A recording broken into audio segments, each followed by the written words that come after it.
You might have read so much about the Singapore versus Hong Kong soccer match that you thought that we are finally going to the World Cup. Well, no lah. But there's a reason why everyone is going gaga over this. So watch on and you will know why even a minister was there to support the Singapore team. So, before anything, you need to know about the AFC Asian Cup. Okay, you might know about the World Cup, whereby countries from all over the world compete for the honor of holding the World Cup. Or if you can throw salt elegantly, you can also hold it lah.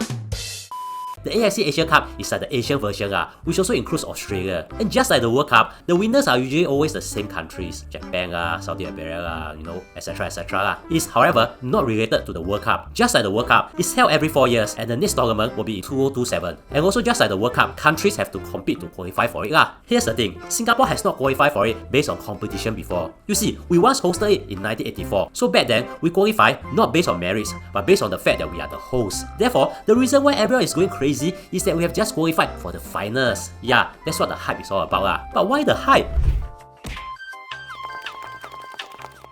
You see, it's actually not easy. In our group, which is Group C, it comprises Hong Kong, Bangladesh, India, and us. The group started to compete since March when Singapore has a 0-0 draw with Hong Kong, then won Bangladesh with 2-1 and a 1-1 draw with India and 2-1 with India. You see, when Singapore won India on 14 October, there was already a hype building. Could we, for the first time, qualify for the AFC Asian Cup based on merits? After all, India is ranked 136 while Singapore is ranked 155. The next match against Hong Kong, ranked 148 on 18 November, will determine if we can qualify. This is why everyone is looking at this match.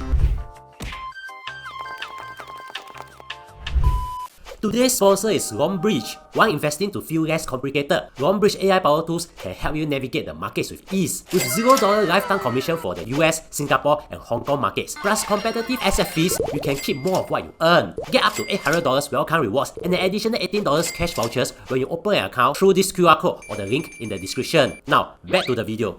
Winning Hong Kong is very challenging because you'll be played in Hong Kong. We could only secure a draw when the first Singapore versus Hong Kong match was played in Singapore, so getting a win is not going to be easy. Well, as you know, we won 2-1 on 18 November. To build on the tension, Hong Kong actually led in the first half, only for us to come back in the second half, with the second goal scored by soccer legend Fandi Ahmad's son, Ihan Fandi. But here's something interesting, there's actually one more match in the group. And I know if you look at this table, you think, why would Singapore qualify when there's a chance that we might lose the next match and Hong Kong wins the next match? Then there will be a tie in the points, right? Well, according to the tiebreaker rules for the AFC Asian Cup, should there be a tie eventually, the winner is not based on goal difference first. Instead, it's based on the head-to-head results, whereby since Singapore has won Hong Kong before, should there be a tie in the points, Singapore will be the winner. I know it's cheap, but just know this, we have qualified. But why are we so excited?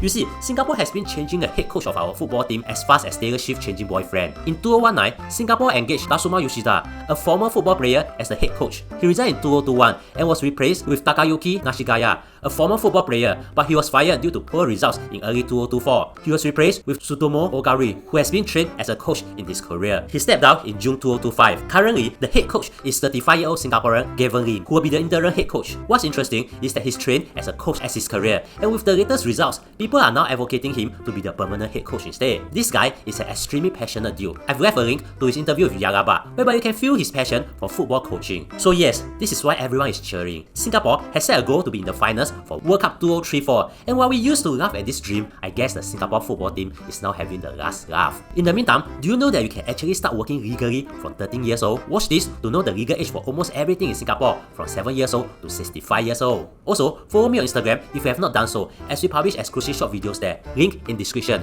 And if you want to advertise with us, even as a standalone video, do contact us. Thank you for spending almost 4 minutes with me. I really appreciate it and hope you learned something.